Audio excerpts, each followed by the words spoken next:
السلام علیکم ورحمۃ اللہ وبرکاتہ۔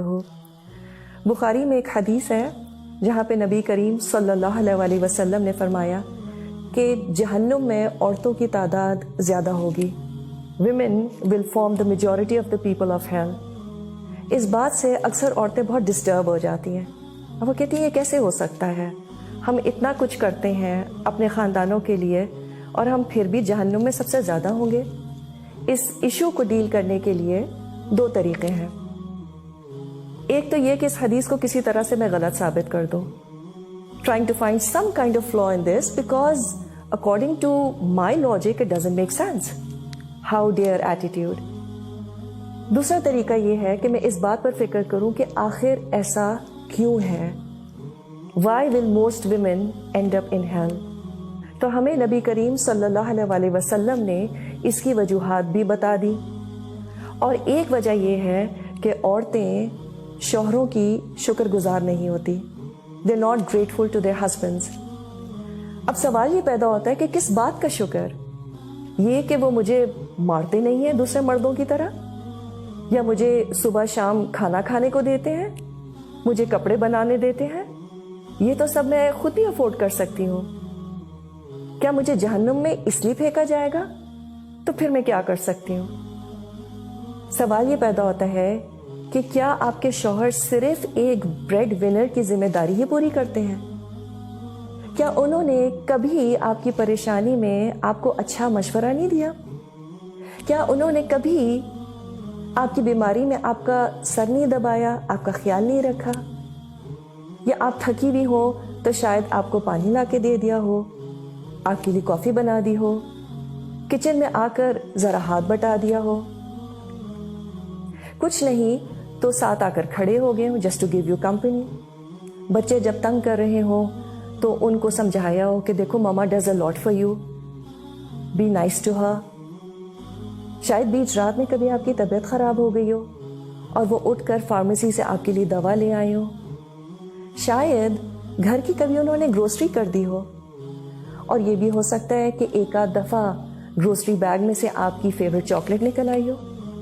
کیا کبھی ایسا نہیں ہوا کہ گھر میں کھانا ہونے کے باوجود انہوں نے کہا ہو چلو let's go out for dinner? کیا یہ کبھی نہیں ہوا کہ گھر کی چھوٹی موٹی چیزیں، کوئی نل کا خراب ہو گیا ہو اور انہوں نے اپنا آدھا سنڈے اس کو ٹھیک کرنے میں لگا دیا ہو؟ اور کیوں؟ کیونکہ آپ کو پریشانی ہو رہی تھی۔ And I can keep going on and on۔ ہاں یہ بالکل ہو سکتا ہے کہ یہ تمام باتیں آپ کے شوہر نہ کرتے ہوں، سب شوہر اتنے ایکسپریسو نہیں ہوتے، تب بھی اگر ہم ان کی زندگیوں کو دیکھیں تو عام طور پر صبح سے شام تک وہ جو اتنی محنت کرتے ہیں کس کے لیے کرتے ہیں؟ اور کیا یہ آسان ہے؟ ہم کہتے ہیں سب مرد کرتے ہیں، what is the big deal? اگر ہمارے شوہر ہمیں کہیں یہ کہہ دیں کہ what is the big deal, ساری عورتیں بچے پیدا کرتی ہیں، اٹھو اینڈ گیٹ گوئنگ، ہمیں تو لٹرلی آگ لگ جائے، رونا دھونا اور پتہ نہیں کس کس کو فون کر ڈالیں کہ ان کو تو میری قدر ہی نہیں ہے۔ تو مرد پتھر کے نہیں بنے ہوتے، ان کا صبح سے شام تک کام کرنا از اے بگ ڈیل۔ اور ہمیں کرنا بھی کیا ہے اپنے آپ کو جہنم سے بچانے کے لیے؟ ایک لفظ اپریسیشن کا، تھینک یو سو مچ، بس that's all Allah expects from us. جب وہ گھر آتے ہیں تو چائے پوچھ لی، کچھ پلیزنٹ باتیں کر لی، کبھی کبھی کچھ بھی کرنے کی ضرورت نہیں ہوتی، بس اپنا سارا کام چھوڑ کے ذرا حال حلیہ ٹھیک کر کے ان کے پاس بیٹھ جائیں جا کر، اور اس کی عادت بچوں کو بھی ڈالیں۔ کبھی مائیں پکنک وغیرہ پر اپنے بچوں کے ساتھ کرکٹ کھیلنے کی کوشش کرتی ہیں، تو میں تو ایٹ لیسٹ اپنے بچوں کو کہتی ہوں دیکھو ایزی بال کرانا پلیز۔ اللہ سبحانہ تعالیٰ is so merciful to us women. He knows us too well. Sometimes he gives us such easy balls to play. مگر ہمارا سارا فوکس کس بات پہ ہوتا ہے؟ But why؟ تھوڑا سا ذرا how بھی دیکھ لیں۔ It can't get easier than this.